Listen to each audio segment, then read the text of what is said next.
हर हर महादेव। दोस्तों, मैं आचार्य विजेंद्र वशिष्ठ आज आपको नाग पंचमी के बारे में बतलाने जा रहा हूँ। नाग पंचमी अर्थात नागों की पंचमी यानी महादेव का विशेष दिन।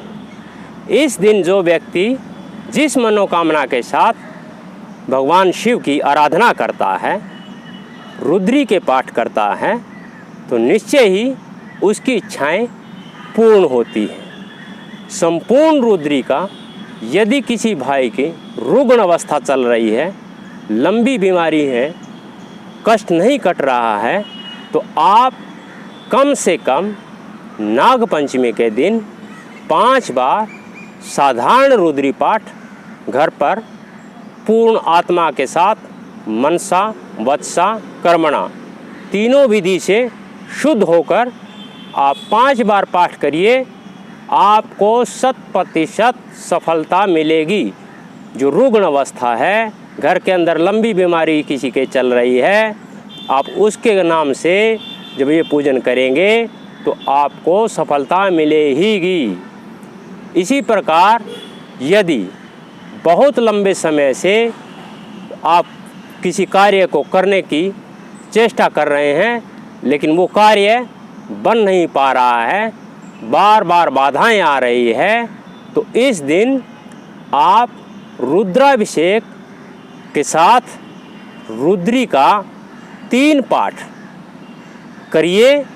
आपको 100% उस कार्य में भी सफलता मिलेगी।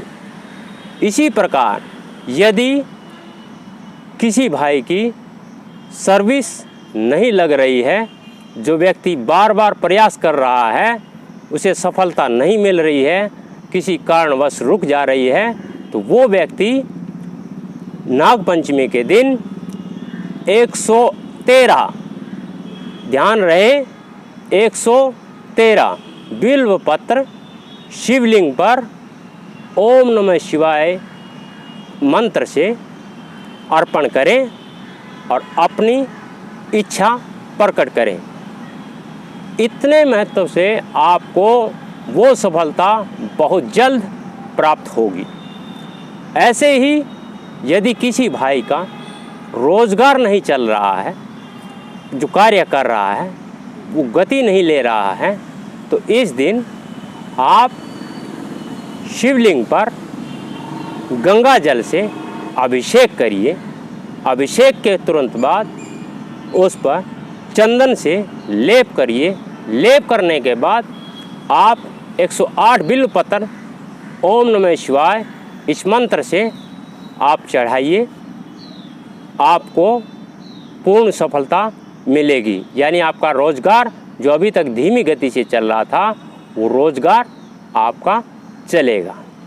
ऐसे ही किसी के घर के अंदर किसी बच्चे के अथवा वृद्ध के अथवा किसी अन्य व्यक्ति के बार बार नज़र लग जा रही है, या बार बार वो व्यक्ति सही होते हुए भी बीमार पड़ जा रहा है, तो उस नज़र उतारने का भी आप 7 हल्दी की गांठ, ध्यान रहे 7 हल्दी की गांठ, 50 ग्राम सफ़ेद तिल और 50 ग्राम दूध और शहद मिश्रित करके शिवलिंग पर अर्पित कीजिए। बार बार होने वाली नज़र का सदा के लिए कल्याण हो जाएगा। आपको अगर ऐसे ही घर के अंदर पशु, जो दुधारू पशु होते हैं, वो दूध नहीं दे रहे हैं, बार बार किसी भी अवस्था में लात मार दे रहे हैं अथवा आप निकाल रहे हैं, आधा निकालने दे रहे हैं, तो आप उन पशुओं के ऊपर से भस्म, शिव भस्म 7 बार वार कर शिवलिंग पर नाग पंचमी के दिन अर्पित कीजिए। घर के अंदर दूध की धारा बहने लगेगी। दोस्तों, ये थे उपाय जो नाग पंचमी के दिन विशेष तौर पे करने चाहिए घर की सुख समृद्धि और अपने जीवन की सफलता के लिए। हर हर महादेव।